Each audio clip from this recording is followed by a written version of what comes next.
Introduction. What's in it for me? Find out what's hiding behind the big data curtain. Let's face it, no matter how true to ourselves and those around us we claim to be, to some extent or another, we still lie. Whether it's inflating our benevolent characteristics in a survey about our lifestyle or not telling the full story about the sorts of weird stuff we do when no one is looking, everybody practices a bit of deceit in his day-to-day life. But with the increasingly vast amounts of data that are collected through, for instance, Google searches, we can go beneath the surface and see the truth. With such an impossibly large accumulation of data on countless aspects of human existence, a pool of information collectively known as big data, it is now possible to analyze revealing patterns in our behavior and identify preferences that we never knew about before. In these blinks, you'll learn about what big data has to offer, from reporting on the state of our health, to revealing strange human quirks, to helping conduct endless randomized, controlled experiments. You'll also discover what kinky preference do some women have that involves apples, how big data reveals the cities in which the American dream lives on, and whether big data should be used to prevent suicide. Key Idea 1. Data science is more intuitive than you think. You've heard the term, but what exactly is big data? The clue is in the name. Big data refers to an immense volume of data. A volume that's so vast that the human mind can hardly comprehend it. In another word, big data is data for which computational power is required to recognize patterns. Paradoxically, however, despite its remarkable scale, data science has an intuitive aspect to it. After all, if you think about it, we're all data scientists in a way. The author points to his grandmother. One Thanksgiving, she started suggesting to the author what his ideal partner should be like, at least as far as she was concerned. The partner needed to be clever, nice, funny, sociable, and pretty, though no supermodels needed to apply. At 88, his grandma had seen plenty of relationships come and go.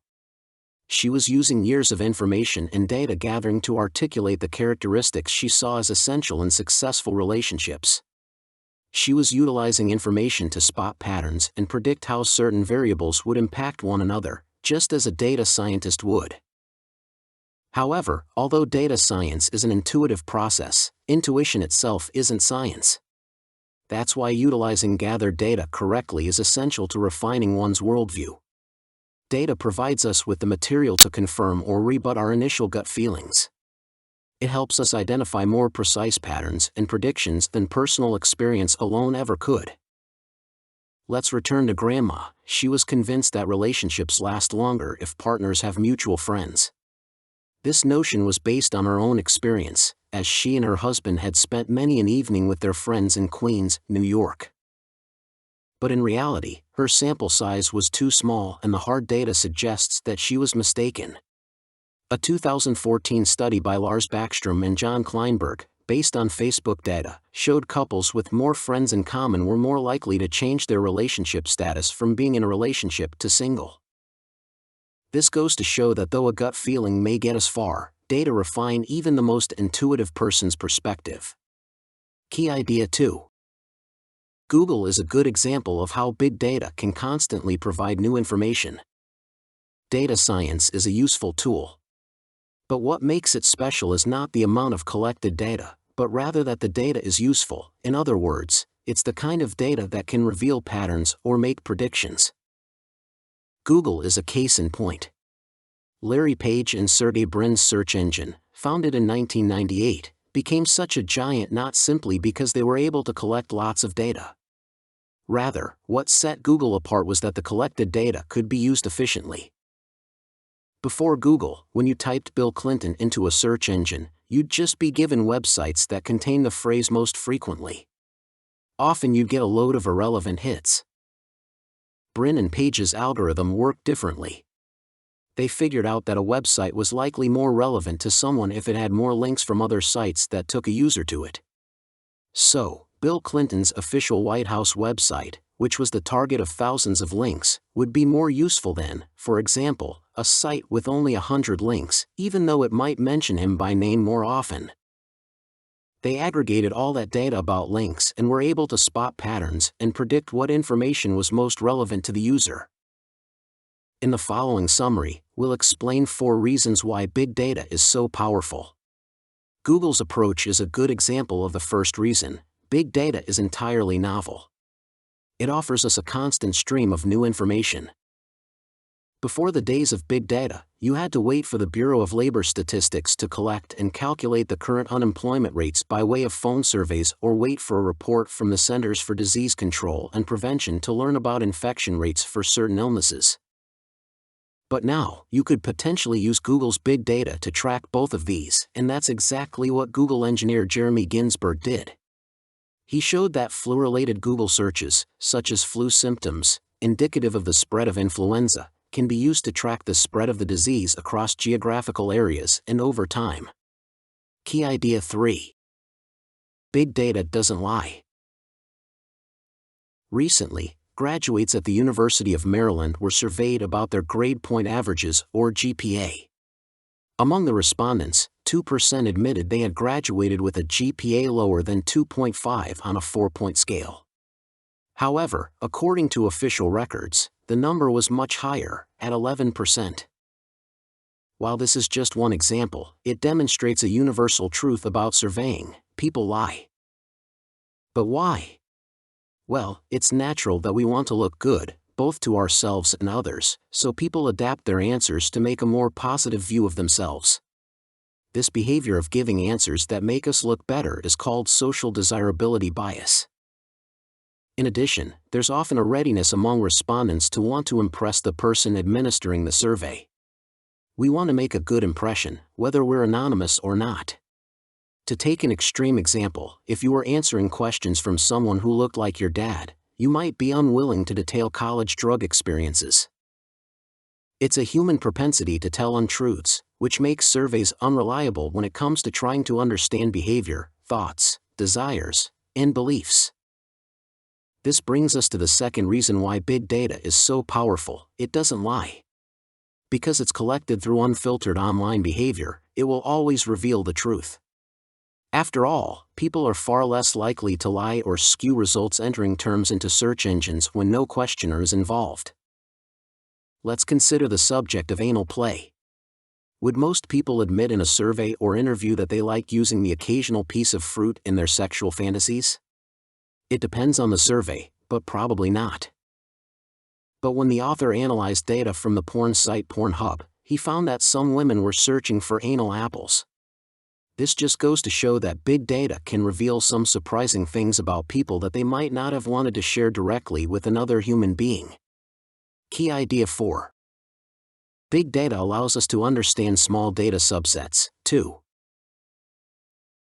It's difficult to get your head around just how big data is. Each day, staggering amounts of data fly through Google alone, not to mention other search engines or other websites in general. The volume of this data means we can now do things we could never do before. This is the third great power of big data. The size of the datasets means we can zoom in on a subset and reliably extract information from it. Let's consider a real-world example. Harvard professor Raj Chetty wanted to investigate whether people thought the American dream was still alive. He decided to use big data to help form an answer to a more precise question: can people whose parents are poor grow up to become rich themselves? Chetty's team used tax records gathered by the U.S. Internal Revenue Service. In total, they had more than 1 billion tax observations. The data was revealing. It showed that when compared with other developed countries like Denmark and Canada, the situation in the United States wasn't great for poor people. A poor American stood a 7.5% chance of achieving success in her chosen field. But for Danes and Canadians, the chances were 11.7% and 13.5%, respectively. That was the big picture, but the beauty of big data is that Chetty could zoom in on different states, cities, towns, and neighborhoods. When he did so, he found the data revealed that the American dream did exist, but only in a few places. In San Jose, California, a poor American stood a 12.9% chance of getting rich, which is better than in Denmark. But for an American growing up in Charlotte, North Carolina, the chances were only 4.4%. It's this ability to zoom in that demonstrates how big data can give us a nuanced understanding of the world, wherever and at whatever scale we choose. Key idea 5. Big data makes A/B tests easier and cheaper to run. Every day, we're bombarded with stories about correlations. A food is linked with a disease. A habit is linked with success. These correlations seem credible at first, but correlation doesn't necessarily imply a cause and effect relationship. In reality, to learn about the causal effect of something, you'd need to establish causality by using randomized, controlled experiments, commonly called A/B tests.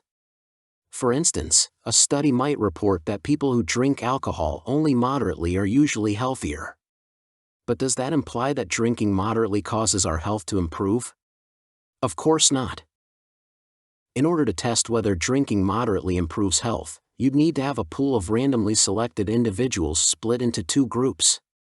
One group would drink, say, a glass of red wine each day, while the other group wouldn't drink at all.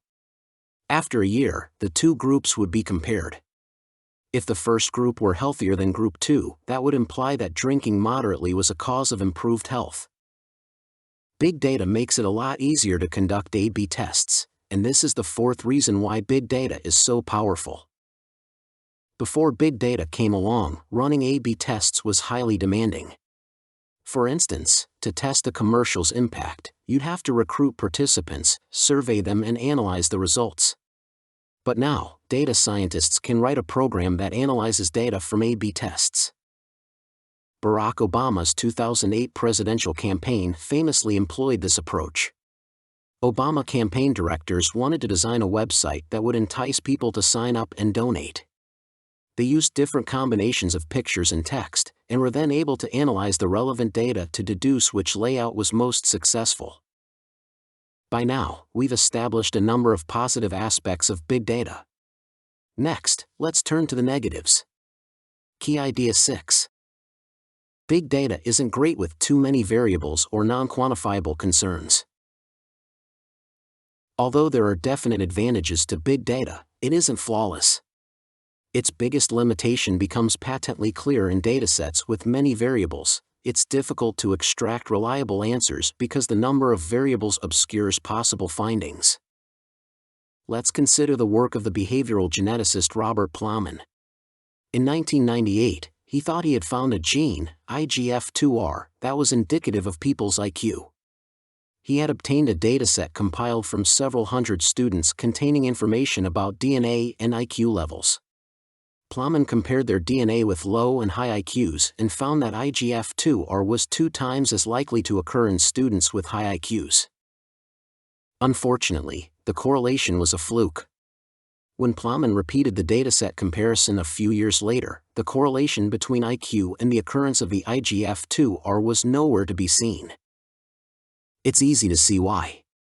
The human genome consists of thousands of genes. If correlations do occur, it's always possible that they just happen through chance. There are so many variables that patterns can occur randomly. There's another problem with big data. It often lacks so-called small data, the kind of data that is about the human experience. Big data can measure a lot, but sometimes measurable answers aren't necessarily what we're after. With big data, Facebook is able to measure clicks and likes easily. However, this would not provide any information on how people experience the site. In circumstances like these, small data is essential. Facebook gathers this sort of data through other methods, namely by using smaller-scale surveys to ask users about their opinions and experiences on the site. Psychologists and sociologists are also employed by Facebook to understand non-measurable user experiences. This goes to show that big data isn't perfect, and the problems go deeper still. Key idea 7. Governments shouldn't use big data to target individuals. Every time you search on Google or shop online, you contribute to big data. What about ethical considerations? What would happen if the government had access to this data? Is there anything they could do with it? Say someone typed "I want to kill myself" into a search engine. Should the local police be notified? In cases like these, authorities simply don't and can't act on an individual level, and with good reason. Every month, there are 3.5 million suicide-related Google searches in the United States. By contrast, the number of suicides in the country is lower than 4,000 a month. This would imply a huge waste of police resources if they decided to locate the individual in question every time a suicidal thought was typed into a computer. But there's also an ethical dimension we shouldn't forget. Should governments even be allowed to possess and use search data pertaining to individuals? After all, this would amount to an invasion of privacy. These ethical considerations haven't stopped governments from using big data on a regional level, particularly because more and more evidence points to a correlation between online searches and subsequent action. For example, researchers Christine McCallum's, Flora Orr, Ji-hyun Baek, and Ichiro Kawachi found in a 2016 study that suicide-related Google searches are significantly correlated with actual suicide rates. But that correlation was only valid at the state level. So how could state authorities and police departments use such data? Well, they could use it in suicide prevention programs in specific, local areas, such as state or municipal levels.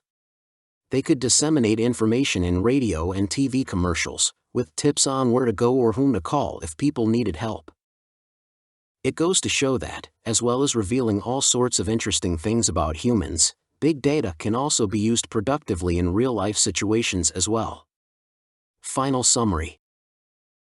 This book's key message is: people rarely fill out surveys honestly, which skews our understanding of the world.